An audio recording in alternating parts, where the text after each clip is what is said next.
नमस्कार दोस्तों, RJ education में आपका स्वागत। मैं राजेश कुमार यादव। आज हम बात करेंगे एनसीईआरटी 10 का डे 3। देखिए दोस्तों, हम एक रीजन की जो चला रहे हैं तो उसमें अभी एनसीईआरटी 10th क्लास की चल रही है। इसमें डे 1 और 2 पूरा हो चुका है, जिसमें पॉलिटिकल पार्ट था। आज डे 3 है और ये है भौगोलिक पार्ट। डे 3 जो है वो है भौगोलिक पार्ट। तो दोस्तों, कुछ ही समय में हमारे ये जो है रिवीजन क्विक है ये पूरी हो जाएगी, क्योंकि ये सारा का सारा जो है वो 10वीं की एग्जाम को ध्यान में रखते हुए बनाया गया है। तो चलिए दोस्तों शुरू करते हैं। विषय भूगोल। इसका जो पहला जो चैप्टर था संसाधन, उसका वीडियो हमने पहले बना चुके हैं संसाधन के नाम से, तो दोस्तों वहां से देख लेना। वैश्विक जैव विविधता का 8% भाग भारत में है।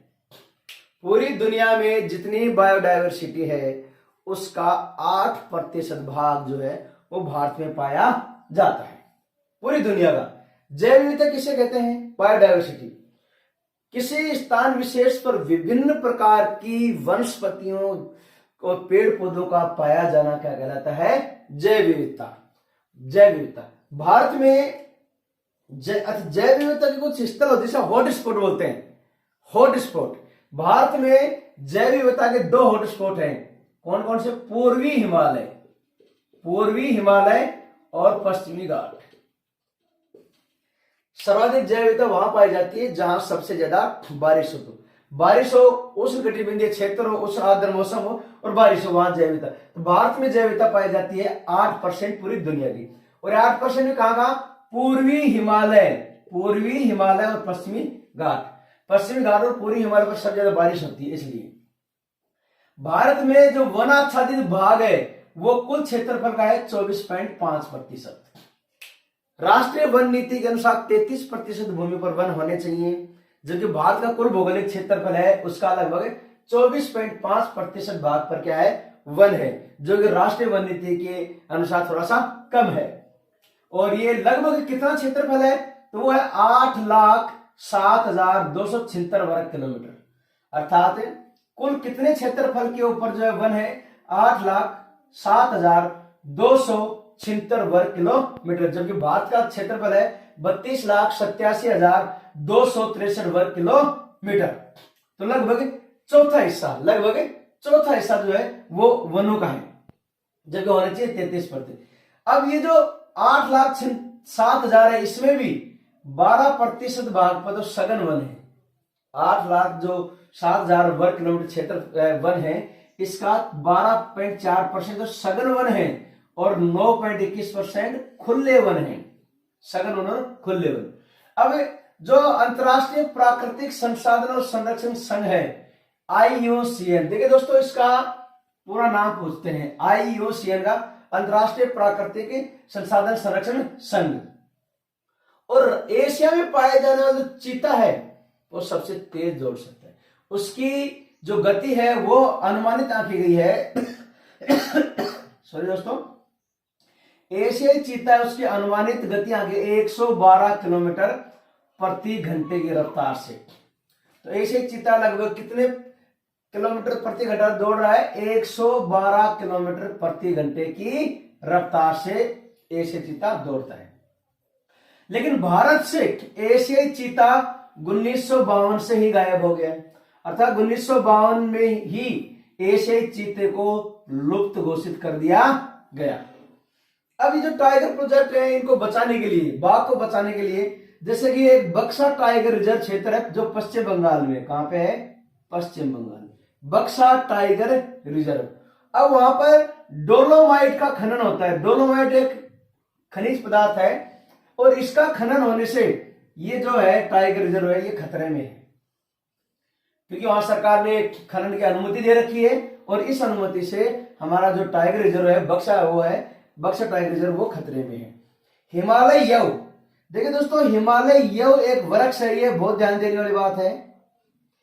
हिमालय याक वो तो एक जानवर है, और हिमालय यव हिमालयी यव ये एक वृक्ष है दोस्तों। ये सबसे इंपॉर्टेंट है। ये एक सदाबहार वृक्ष है जो ताड़ के जो पेड़ है उसकी तरह दिखता है, हिमालयी यव। और इस वृक्ष से टकसोल नाम का एक रसायन निकलता है। सबसे इंपॉर्टेंट प्रश्न है, हिमालय यव एक तार के वृक्ष जैसा दिखने वाला एक वृक्ष है, सदाबहार वृक्ष है, कौन सा? हिमालय यव, और इसमें से एक टकसोल नामक रसायन निकलता है। और देखिए दोस्तों, जब आप हिमालय के क्षेत्र में जाओगे, उस पेड़ के पास में, मैंने खुद ने देखा है, उसके नीचे उसको क्रश करके और नीचे को छोटा सा वो लगा देते हैं पात्र, जिसमें वो केमिकल रिश्ता रहता है, गिरता रहता है। उस केमिकल का नाम है टकसोल। क्या नाम है? टकसोल। बहुत ही महंगा है। और ये टकसोल जो है वो कैंसर की औषधि के रूप में काम आता है, अर्थात कैंसर को खत्म करने की जो मेडिसिन है उसमें प्रयुक्त होता है ये टकसोल। और ये मिलता कहां पे? हिमालय यव जो पेड़ है वहां से जो गोंद के रूप में, रसायन के रूप में निकलता है। तो ये रसायन है टकसोल, जो कैंसर के इलाज में प्रयुक्त होता है। भारतीय वन्य जीव संरक्षण अधिनियम 1972 में लागू किया गया। भारतीय वन्य जीव संरक्षण अधिनियम 1972 में लागू किया गया। और टाइगर प्रोजेक्ट 1973 में लागू किया गया। टाइगर प्रोजेक्ट जो है, इसकी शुरुआत 1973 में की गई और भारतीय वन्य जीव संरक्षण 1972 में।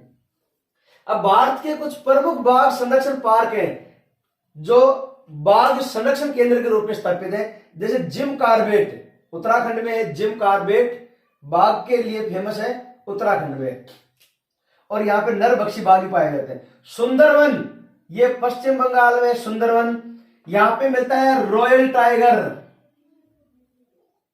रॉयल टाइगर और सफेद बाघ।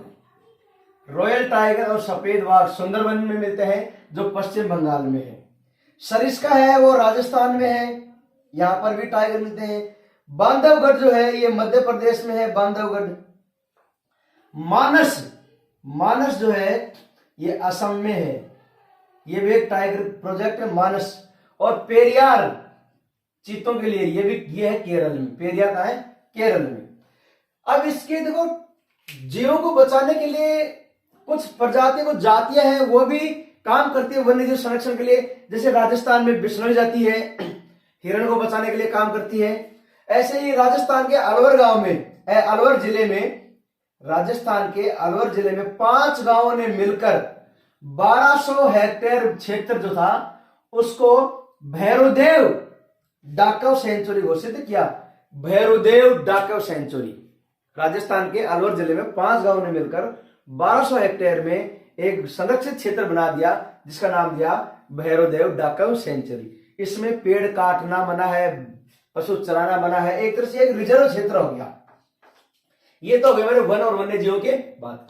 अब आगे बात करेंगे जल। जल ही जीवन है, जल ही जीवन है। और दोस्तों, आपको वर्तमान की सबसे जो करंट सोशल प्रॉब्लम है वो है जल बचाना। पर्यावरण की सबसे बड़ी समस्या और वर्तमान की अगर सबसे बड़ी समस्या है तो वो है जल को बचाना, क्योंकि जल है तो जीवन है, जल है तो जीवन है। और दोस्तों, जल को बचाने के लिए पारंपरिक विधियां भी चलती थी। अशोक महान ने बहुत सी तालाब और सराय बनाई थी, बहुत बड़ी बावड़ियां बनाई थी। पहले के राजाओं बावड़ियां बनाते थे। राजस्थान में उसके परंपरागत खड़ीन, बावड़ी, टाका, कुआ, जोहड़, इन सब में वर्षा के जल को इकट्ठा किया जाता था, क्योंकि सबसे शुद्ध जल माना जाता है वर्षा जल।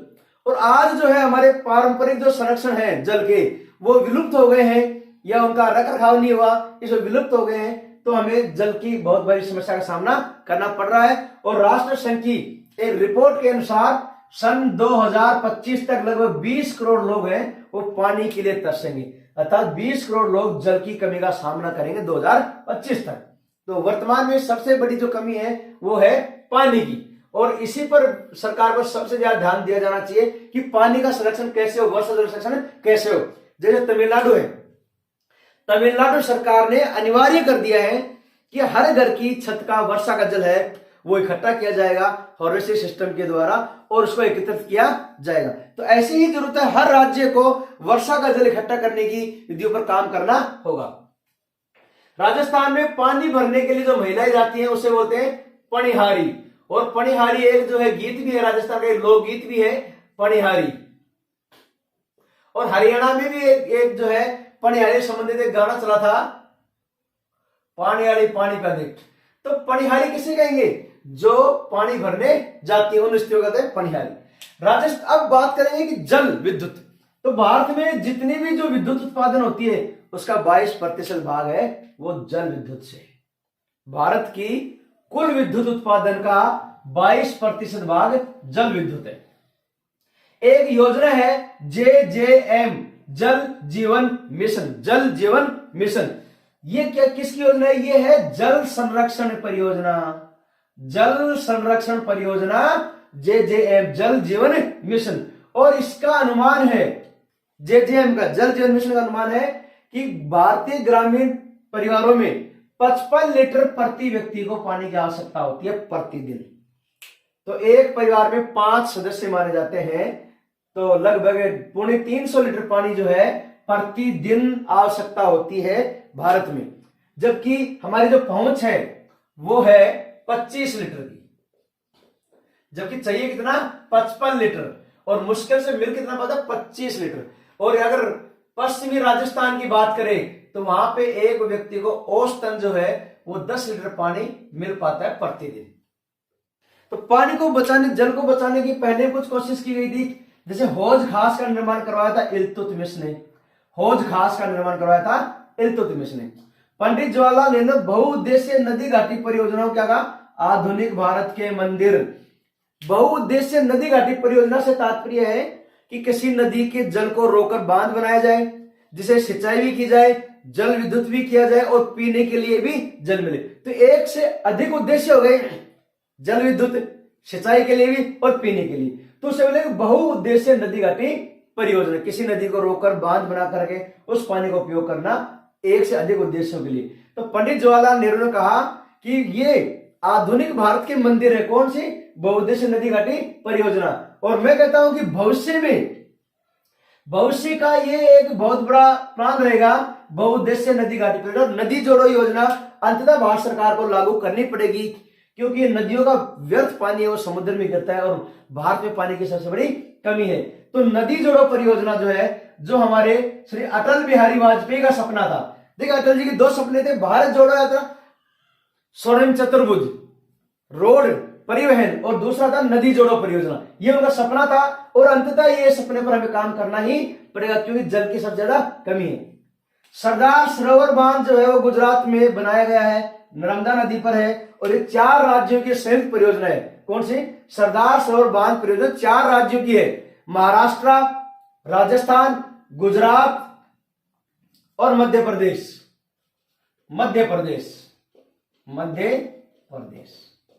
इन 4 राज्यों ने मिलकर के सरदार सरोवर बांध परियोजना पर काम कर रहे हैं और अपने अपने हिस्से में पानी मिलेगा।